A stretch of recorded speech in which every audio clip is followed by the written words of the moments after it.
What is up, guys? Welcome back to the channel. If you're new here, my name is Day, and on this channel, I talk about cybersecurity, college certifications, internships, and all that fun stuff. So, if you like all that stuff, make sure to subscribe and check out my other videos. Today, we are going to I am going to be reviewing this platform I recently got acquainted with. It's called RangeForce. The guys at RangeForce were kind enough to give me access to the SOC Analyst 1 path. This video is not sponsored by them. I'm just going to be giving you a brief overview of my experience with labs, and what you should expect, what they have to offer, and if it's really worth it. So let's just dive into the video. So I'm just gonna start sharing my screen right now. All right, there we go, and then pull this down there to the corner. All right, sweet. So this is the RangeForce platform. Let me just first of all get over to their website. So RangeForce is pretty much a a cyber range, if that's correct, or where you are able to like practice and learn um, defensive cybersecurity skills, like blue team skills. You're able to like put yourself in the seats of a SOC analyst or threat hunter, and you're able to learn about what tools and what skills you need to actually perform those job functions, as well as actually um, have the feel of real life scenarios of actually doing things in that job function. And that's really a really abstract way to define what they do, what you do at RangeForce. But just think about like Track Me, Hack the Box, but a platform that actually puts you in the seats of the actual job, and not just like just not just like going through the motion, but actually doing what exactly you'll be doing on a daily basis as a SOC analyst or a threat hunter, or whatever path you end up choosing. To start with, I really want to say that the community edition, which is free, is really good. It's really good way to get a feel of what they have to offer, right? And I'm just gonna give you a brief overview of what you have in the community edition.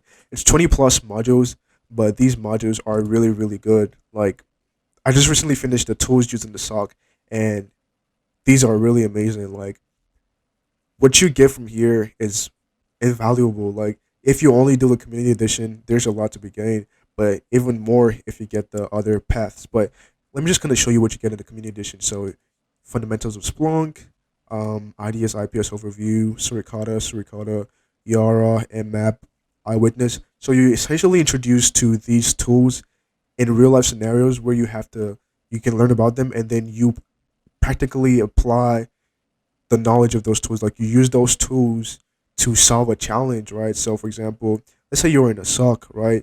And say you get, for example, there's no phishing analysis here, but later on I'll show you like a module where phishing analysis is required, and you have to analyze a phishing email, analyze the header, analyze the URLs. This platform teaches you how to do that, and then puts you in a scenario where you actually have to do that with like challenges and some other things, which I'm going to talk about later on. But here you're introduced to like different tools, like I said, Splunk, and the Splunk modules were really good. I got a really good introduction to Splunk with this platform, and you learn a lot about like security logs, finding things in Splunk, then IDS IPS overview. Some of them are, a lot of them, pretty much most of them are practical, but some are like theory modules where you're just gonna go through some definitions and stuff like that, but like not like PowerPoint type presentations, but just like short and to the point, introductions to certain concepts or tools. But most of the rest are like pretty much hands on. Just get on the terminal and doing start learning, like by applying what you're doing, which is a really great way to learn, like learning by doing, which I like a lot. So here you get an introduction to Suricata. Suricata is an IDS and IPS, so you learn how to install Suricata and how to use Suricata to monitor network traffic. So you're immediately like getting hands-on practice. You're pretty much getting hands-on like from the get-go. Like, there's no like getting into the labs, doing what you're learning about, which is really amazing. So you learn about Yara, Nmap, like a really fundamental like uh introduction to Nmap, and as you can see, like some of they're defined in like different ways. So like this is a foundational module, like so it's not gonna be that hard. Takes you about 30 minutes. Each of them will take you about 30 minutes, except the advanced ones, which could be a lot longer. So like one circle like shows like foundational, two circles is intermediate, and three circles is like advanced. I don't know what four circles would be, but like I said, the community edition is really good. DevOps, you get an introduction to like different like DevOps tools and things you would be using as a DevOps engineer, as well as Microsoft security. So like a bunch of like PowerShell modules, as well as like introduction to like NTLM, and then you also have web app security, which introduces you to like cross-site scripting, SQL injection. So that's what you get in the community edition, which is free and really valuable. So if you're looking to like just get a taste of the waters, just really see what this is about, I recommend you just go over to the website, go over here to the solutions and community edition, sign up, and in less than 24 hours, they're gonna reach out to you and give you access to the platform. Like I said, it's free, and then from there on, you can proceed to like the SOC 1 or SOC 2 path, which are really great. Based on my experience with the SOC 1 path, which I'm gonna talk about right now. So let's go over to my battle path account. So here in the this is like kind of the interface of like your dashboard. It's showing 31 out of 32 because I still have the Procmon lab, which is under maintenance right now. But I have essentially finished the entire SOC 1 path, and I got the SOC 1 Analyst badge, which is really nice. I can put it in my LinkedIn, just like the rest of the other badges I have. The A plus, Network plus, Security plus, all of that stuff. So that's really nice to have.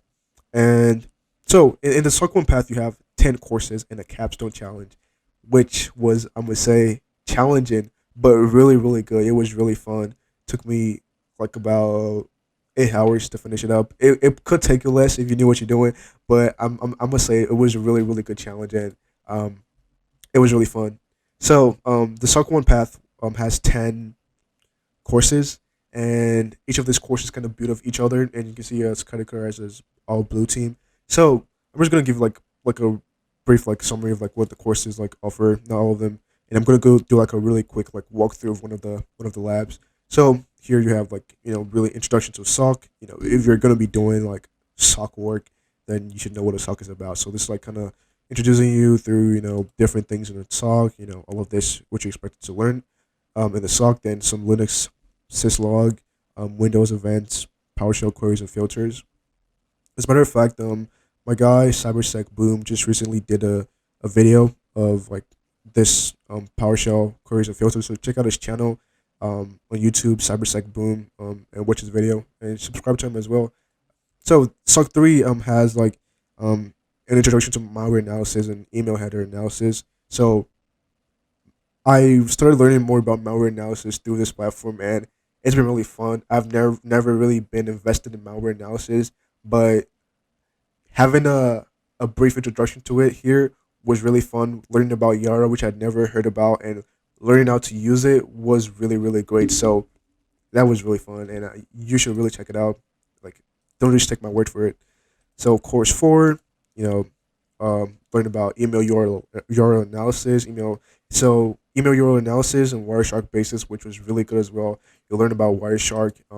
You get like a PCAP, and then you filter like different to filter the traffic, try to find specific traffic, and then inspect like some of the packets and dig for information. So it really gives you a really hands-on uh, introduction to Wireshark. I wish I could go through the module, but I just want to do one module. But before that, let me kind of explain this challenge. So some of the modules have challenges. So for example, this email challenge, it puts you in a real life scenario actually, where you have to test your ability to identify phishing, spoofing, malicious attachments, and link analysis. So you're essentially going to be putting the skills you've learned over like the last couple of modules and using them in a real world scenario. So I'm gonna do a challenge later on that will kind of show you that's really about. So as you can see, it also shows you suggested modules before this. So you should have finished the email header analysis, which I think was in course 3, and then you should also have finished the email URL analysis as well. So like I said, they build off each other. So if you have done the previous module, you should be able to complete the next module as it builds in difficulty. So that's enough of like showing you what the courses have to offer. Let's get into it. Let's do one of the modules. Let me see. I'm going to do see course 7. I think it was course 7. Yeah, course 7. Let's work on this threat intel challenge, which was one of my favorites. So it elevates in your browser, so you don't need to like set up any VMs or anything. It's just like straight from like your browser. So super easy to set up, scalable, all of that fun stuff. So that's really great about it. Like in seconds, you'll have access to the labs, and you're gonna see what it looks like. So it's currently loading. All right, sweet. So here is our virtual teaching assistant, which pretty much shows us what we need to do for the lab. So let's just move it to the other side because we're gonna be also using other applications for this lab. So now this is gonna the description of the lab. So it says you are a rookie SOC analyst. So you're essentially at work right now. You're actually in your job as a SOC analyst right now. So let's move on. So you are a rookie SOC analyst, and your friend Joe needs your help with his website, Retro. Some of the users on the websites have had their antivirus software identify the website's downloadable price catalog as malicious. Because of this, customers are starting to distrust the service. Help find potential threats on his website so Joe would not lose any clients. So we're trying to help our friend Joe. I'm currently a rookie SOC analyst trying to help my friend Joe with his website. So let's move on to the next step. So first thing we're going to do is find potential threats to get started. So the retro website is hosted on the company data grid limited servers. Okay, so that's our hosting server. Joe gave you one of the data grid limited system administrator contacts, who in turn gave you access to the Splunk SIEM console. You can use it to find potential threats. So what I really like about this is it's honestly in a way pretty much realistic, because if you're a SOC analyst, you probably have to like reach out to like a company or something, get information or whatnot. So it's essentially giving you hints of what you would be doing as a SOC analyst. So let's just move on. So the first part of this potential threat is uh, let's go to the next step. So the first part is an active threat. So you already see that someone or something is trying to brute force Joe's server. The system administrator requires some data from you so he can improve the firewall. So um, like I said, somebody's trying to brute force the server, so we're gonna see that in the logs. So it says log into Splunk and find and investigate the brute force attack, answer the questions. So let's go and log into Splunk. And once again, I think I said this before, but the Splunk labs are really, really fun. Like really super fun. Like trying to find information is super fun. So we're logging in with the provided credentials, retro, and password is RangeForce. All right, so find and investigate the brute force attack. So like I said, you should have done the Splunk modules so you can have like a basic understanding of what you're looking for. So if we're investigating a brute force attack, that means the attacker keeps failing over and over again. So we're gonna search for a keyword failed, and then it should bring out logs of like different failed attempts. So as you can see, this is recurring. So as you can see, this is really a really short time span. Like this is like almost like 10 attempts within the same minute. Like look at all this. 549, all in 549, like 549, 17. Yeah, like in like essentially like in a really short time span, so many failed attempts. So that obviously is a brute force attack. So what is the source IP? So this is the source IP. This is where it's coming from. As you can see, from 116.72.11.98. So let's copy that. Copy and then paste. Save. All right, that's our answer. So it's a little bit of like capture the flag ish, kinda. But let's move on. So which user is the brute force trying to gain access to? So from, and then so password for. Okay, so for this user, which is UUCP. Let's copy that. So that's user account. Perfect. So let's move on to the next step. We've given the system administrator data that he or she's going to use to improve the firewall. So hopefully they do that. System administrator, make sure you improve the firewall. Now, and this and that. So the data grid limited system administrator informs you that he saw a number of odd looking files in the /tmp directory. No one on his team says they have logged in for a while. Things to be over for a while. So he thinks that an unauthorized person might have had access to Joe's server, especially because he never got around to applying the latest patches. We should have applied the latest patches, man. Come on. All right, let's just move on. Investigate the suspected threat and answer the question. So what file was used to exploit this? Was used to execute the exploit. So from here we see that there has been like some unauthorized access.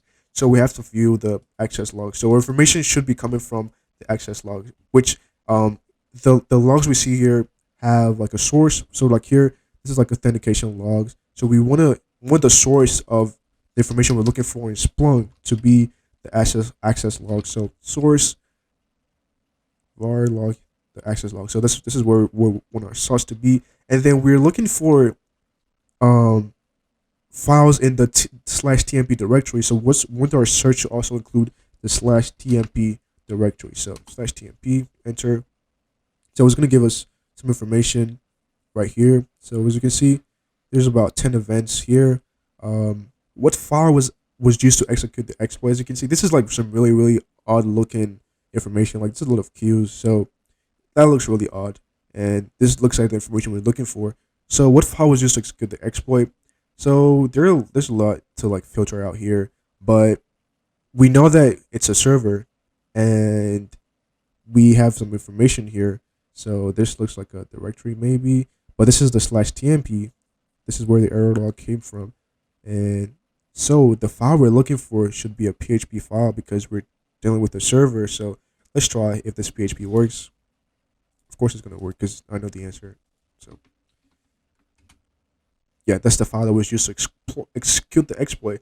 Now, what is the IP of the threat actor? So so this is the only IP address we have here, which was the source IP of the action. So let's just copy that, and that was the IP. Nice.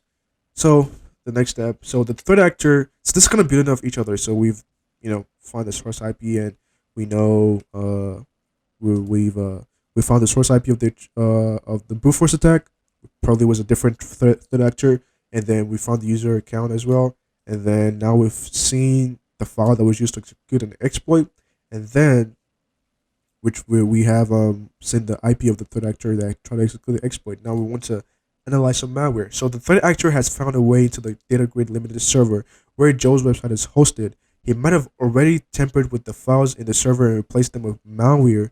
Now all user downloads might be compromised. So all of the work we just did wasn't useless, but let's just move on. So download the price catalog from this website right here. So as you can see, this is a website which looks really funny, but let's just download the file as instructed.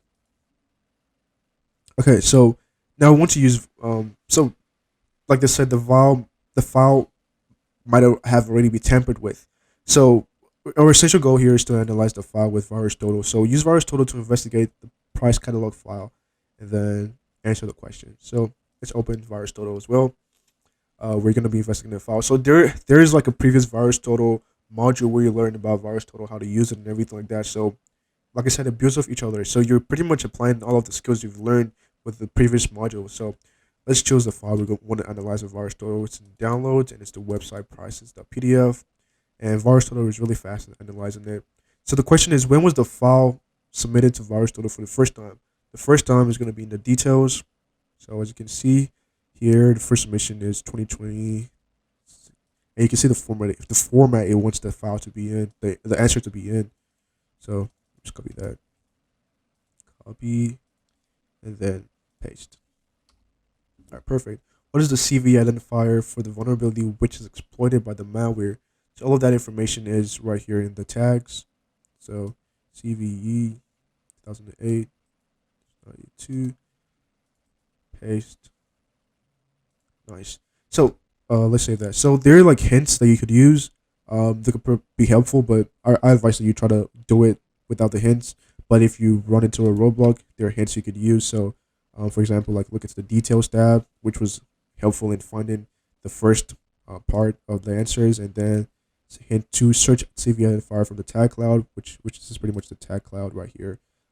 So the other ones, the other modules have solutions which give you like not the exact answer to the problem, but like more pointers beyond the hints. But the challenges do not have the solutions. You have to actually find the solutions by yourself, or you could ask for help from like the Discord server. The Discord server is really helpful as well in like asking for help and stuff like that. But try to figure it out on your own. I would also leave a link to the Discord server where you could ask for help and stuff like that.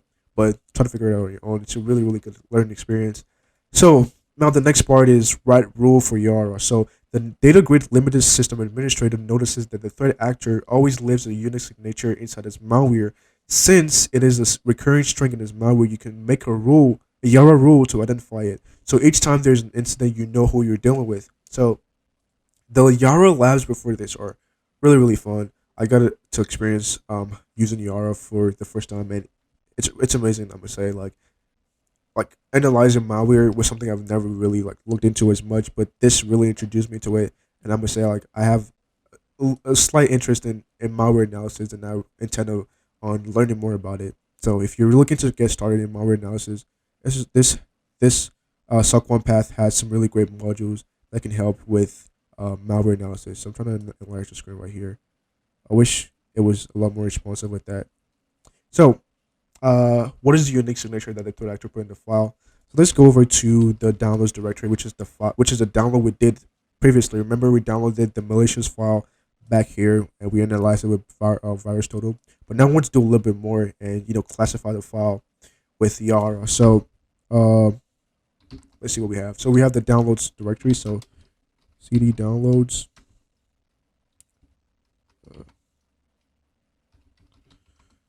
All right. So let's see what we have in the downloads. We have this file in the downloads, which is the malicious file. So let's see. Let's see what the malicious file looks like. So we're gonna use strings. Where's that? Price to PDF. So this pretty much looks like a malware. It looks like malware, right? This is a little goobly goop, right? All right. So we're looking for the signature of the threat actor, and if it's a signature, so it should be somewhere close to the end. And right here, we can see malware by hacker. That looks like a signature that a hacker would use, right? It's pretty not so like cool or anything, but it's a signature regardless. So paste, and yes, that was our answer. Now it asks us to write a Yara rule to identify the signature file. And the question here says, what is the second line of the command output when classifying the file with Yara and using the -s flag? So first of all, you have to write a Yara rule. So we're gonna do that. But if you're gonna do that, you have to actually know how to write a Yara rule, which we would have learned in a previous module. You see, kind of builds off each other. So first of all, let's create the file that's gonna contain our Yara rule. So let's name it Yara. Let's name it rule dot. All right, nice. So now we have to actually write the rule. Let's actually check if our rule is there. There we go. It's right there. Rule.er. Cool. So let us yeah. Now we have to write the rule itself. Rule.er. All right. So we have a text editor right here. So to write your rules, you have to write just start with the identifier. So insert rule. We're just gonna name the rule identifier hacker because that's the person that we're looking for. But this can be anything really. Then start with the metadata. Just kind of metadata is pretty much like just information about the whoever wrote the rule. So creator. We're just gonna say day cyberwalks, and then date is going to be what's the day? 02. Oh, is it 02? Yeah, 02. I think today's the 10th, maybe 2021. And then what's the last part? Last part, I believe, description. Description is rule for classifying this guy right here. All right, perfect. And then we are going to, what's the next step? The meta is let me check my notes real quick. I highly recommend that you take notes when you're going through these labs because they are certainly very, very helpful. So yeah, strings. So I have to specify the string. Ooh, wrong play. We have to specify the string that we are going to be using to classify the malware. That was a typo. So strings.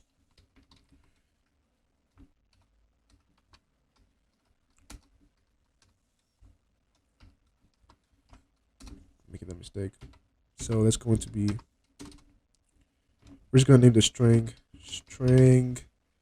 string. We're just gonna name a string, and then it's going to be this, because this is what we're gonna use to classify the file. Like this is what we're gonna use to identify the signature of that particular file. So copy and paste. So when it sees that string, it knows that this is this particular malware file, and it does whatever we ask it to do. So, and then condition.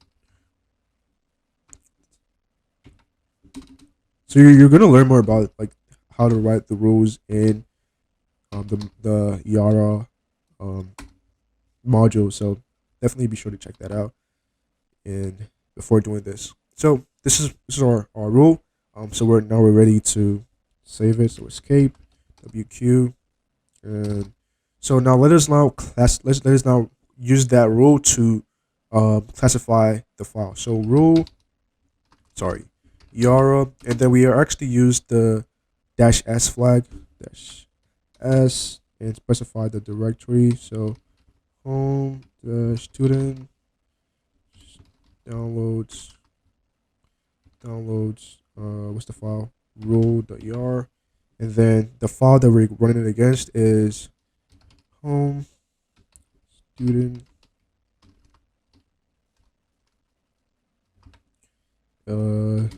downloads, and what's the file again, website. All right, sweet.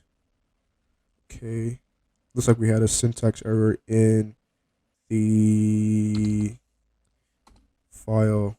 Oh, okay, I didn't add the colon right here. Okay, Q. Let's try that one more time. All right, perfect. So it asks what is the second line of the command output. So this is first line, and this is second line. So let's copy the second line, copy, and paste. Boom, and that's our answer. And that's it for the 30 intro challenge. This is really fun. Let me just rate it. So good job. You have used your 30 intel skills for the greater good by helping out Joe and DataGrid Company. So we have done our job as the SOC analyst. We have helped our friend Joe and the DataGrid Company. So that's kind of what the labs look like. You just end the machine and you go back to your interface, and you're pretty much done. So this was really fun. I really like the platform. I'm going to work on finishing up the community edition as well as going over to the SOC Analyst 2 path. Like I said, it's a lot of things you can gain, and when you're done with it, you get a badge which you can put on your LinkedIn, as you can see right here. So this is let me look at it. So this shows you like what to expect in each of the paths. So here's what you can expect in the SOC Analyst 1 path, which I just kind of showed you a little bit of. SOC 2 path is a lot more like a step further beyond the SOC Analyst path. A lot of really amazing things here. Like more Suricata, more Wireshark, more Active Directory stuff, more Linux, Windows, all of that fun stuff. The threat hunter path as well. It's really great. Like everything they have to offer, I really want to, if possible, do all of it, and hopefully I can do it. So it's pretty much what to expect from RangeForce. I say like it's really worth it. Like I said, the community edition is free. If you're a student, you can get 3 battle paths for about $50 each. So that's a really great deal. So I'm gonna leave a link to the website in my bio. Go ahead and click the link and sign up for community edition. Check it out. Just test out the free community edition. Yeah, I guarantee you're gonna like it. And yeah, this is really fun. Thank you to RangeForce for giving me access to the labs. Like I said, I'm not sponsored by them, but it was really great. It was a really great experience, and I look forward to doing more of the labs. And thank you very much for watching this video. If you like this video, make sure to leave a really big like on this video, as well as subscribe if you're not yet subscribed. Check out my other videos as well. Thank you very much for watching, and I will see you in the next video.